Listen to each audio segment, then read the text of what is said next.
Thaïlande, 4 des rescapés de la grotte sont apatrides. 12 enfants et leur entraîneur de foot de 25 ans ont été pris au piège par la montée des eaux dans une grotte il y a près de 15 jours.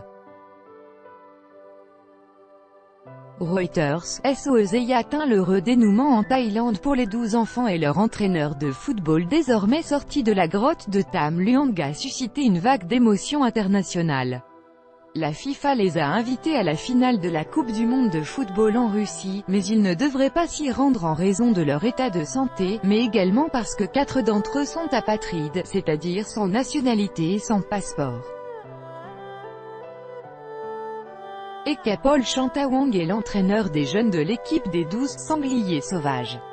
Il a 25 ans. C'est lui qui est sorti le dernier de la grotte de Tham Luang, après 18 jours passés en dehors du temps.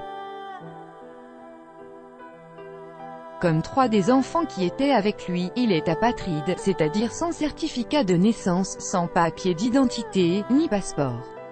En Thaïlande, ils sont 400 000, estime le Haut Commissariat aux réfugiés de l'ONU. D'autres sources évaluent leur nombre à 3,5 millions. Ils ne peuvent pas se marier, n'ont pas de compte en banque, pas d'emploi.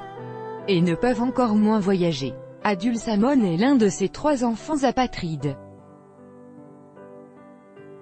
Il parle anglais et s'est improvisé durant les longues journées passées dans la grotte comme le porte-parole du groupe. Il était en effet le seul à pouvoir communiquer avec les plongeurs britanniques, les premiers à avoir atteint le groupe des disparus. Ekapol Chantawang, le jeune entraîneur, espère que l'émotion suscitée par leur mésaventure dans la grotte fera prendre conscience du problème des apatrides en Thaïlande et avancer leurs dossiers administratifs. Le pays s'était engagé à les enregistrer officiellement d'ici 2024. Premières images vidéo des rescapés à l'hôpital avec notre envoyé spécial à Chiang Rai, Arnaud Dubus. Pour la première fois depuis qu'ils ont été évacués de la grotte, des images vidéo des 12 enfants âgés et de leur entraîneur de football ont été présentées à la presse par le directeur de l'hôpital où ils sont traités.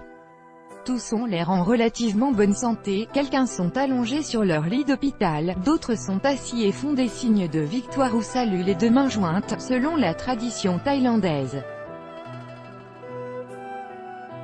Tous portent des masques faciaux et sont très amaigris, et aucun d'entre eux ne se tient debout.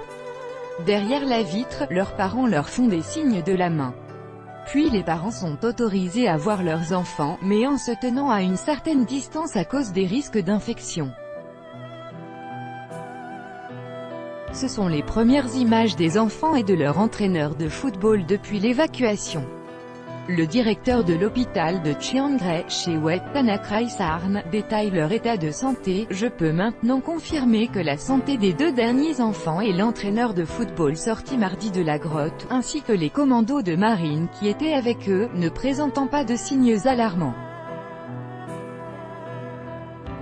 3 sont affectés par des infections pulmonaires mineures. Nous sommes en train d'examiner les échantillons sanguins, car ils ont vécu une épreuve exceptionnelle. Dans un premier temps, ils vont rester à l'hôpital pour une période de 7 à 10 jours. Les risques majeurs pour la santé des rescapés semblent donc écartés. Mais ils devront rester sous observation médicale pendant 30 jours après avoir quitté l'hôpital.